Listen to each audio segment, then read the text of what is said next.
Hello and welcome back. So I'm gonna do another one of these like reaction style videos, but to sports, other sports other than just football, because having a sports card channel, if I even want to call it that, because I'm not that gigantic on YouTube. Little side note: if you want to change that, then by all means go ahead and hit that subscribe button. But I'm gonna start doing this some more because the other video, to my standards, did great. It's almost at 40 views, which sounds not like a lot, but for me, that's a pile of views. So I'm gonna be reacting to this first Four Nations game because I'm big into the NHL. I'm a big Bruins fan, and this is something really special that I haven't really seen before.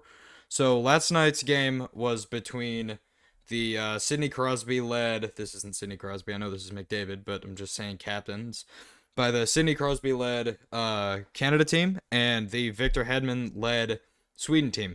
Um, so this is actually really special, and I'm only going to cover this in this first video because it's just kind of like the idea of Four Nations. So basically, what they do is they get the best players from Finland over here, Canada, USA, and Sweden. These are like nationalities, not like the teams they play for in the NHL.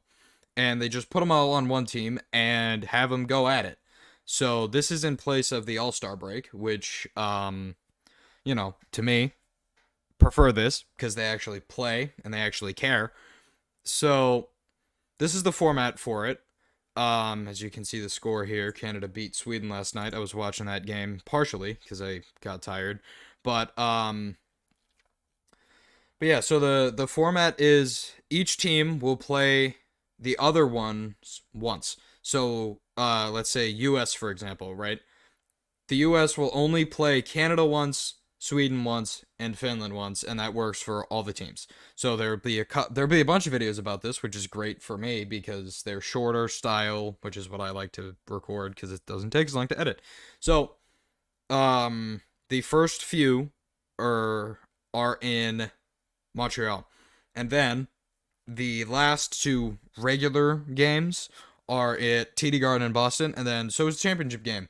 So I think that the way that they're going to do the championship game is whoever has the best record, and then they just put those two teams together. Whoever wins the trophy.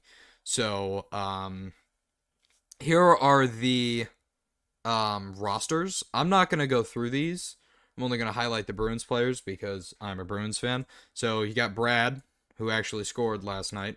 And then there's nobody else on the Bruins on the Canada roster.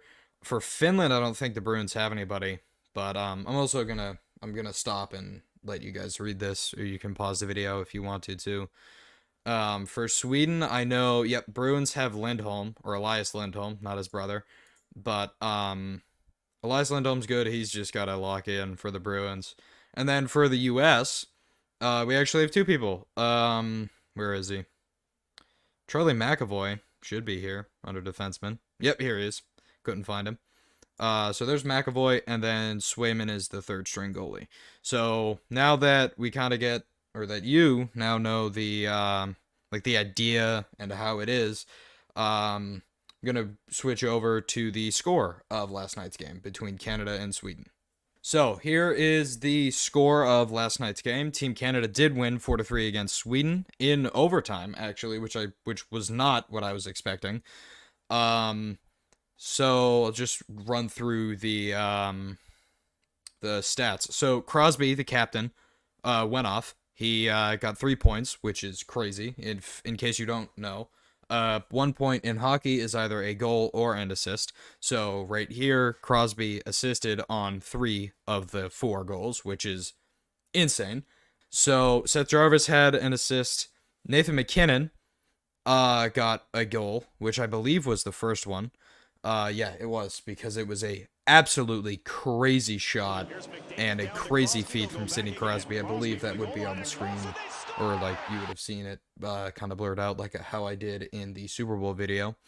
But that goal from MacKinnon was beautiful. Same with the goal from Marchand.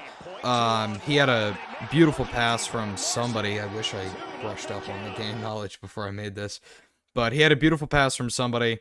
and just had it on an absolutely empty net. I'm going to skip Mitch Marner and go to Mark Stone because Mark Stone's goal was just a snipe. I mean, it was like it's what happens when you have an elite team of elite players because oh my goodness, like just the like if you don't watch hockey then you won't understand it, but some of these shots and some of these feeds are just the absolute best that I've seen in a long time. So Seth Jarvis got an assist, so did McDavid and Braden Point.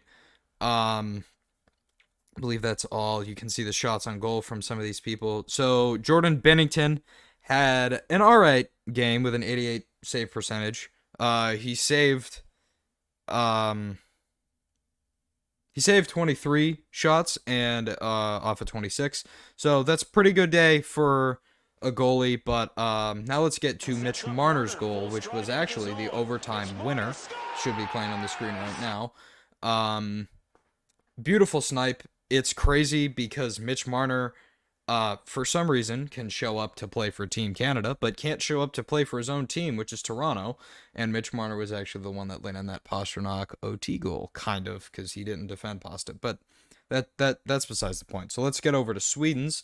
So Lucas Raymond had another great day. Not Crosby level, but he had a great day. Getting 2 assists. Jesper Bratt got 1. Jonas, I believe I'm saying that right. Brodin got 1 of the goals for Sweden. Ekholm got a assist. Joel Eriksson Ek got a goal, which I think that was the one that I saw. If not, it's fine. But because I already know that all of the goals that are scored in this tournament will be the best of the best because it's best on best hockey, which is finally back after a long time. Hedman and Carlson both got 1 assist, 1 from the captain. Kempe got a goal and 5 shots on goal. Wow, that's actually a lot for a player. Philip Gustafson had a worse day than Bennington, but that makes sense because Canada did win the game and Sweden did not. Saving 24 out of the 28 shots that they put on him. But I watched this. This was an amazing game to watch just because of like the depth behind it, because it's what's it called? Best on best hockey again, finally. So speaking of best on best hockey, just recently, actually yesterday, I believe, yeah, the commissioner Gary Bettman has announced that the World Cup of Hockey will return for 2028. So this tournament is going to be February 2028, a long time. And the it's not going to interfere with the Olympics, which is 2 years before. So what I think the schedule is like 26 Winter Olympics will happen, then the 28 World Cup of Hockey, then the 30 Olympics, and then the 32 World Cup of Hockey. So kind of just go on like every 2 years there's something really cool to watch for best on best hockey, which I absolutely love. So now just a quick little covering of tonight's game, which I will hopefully be making a video of tomorrow. Team USA is playing Finland today in Montreal again. So I have hopes for Team USA because, well, their roster isn't here. But I have hopes for Team USA because they got a bunch of good players. I'm actually hoping that the championship game is USA versus Canada because I got a couple of Canadian friends and I would love USA to win that just in spite, basically. But that'll do it for this. No cards for this one. Cards will only happen whenever I can find them. But yeah, thanks for watching. Subscribe if you're still here. If you made it to this point, that's amazing. But yeah.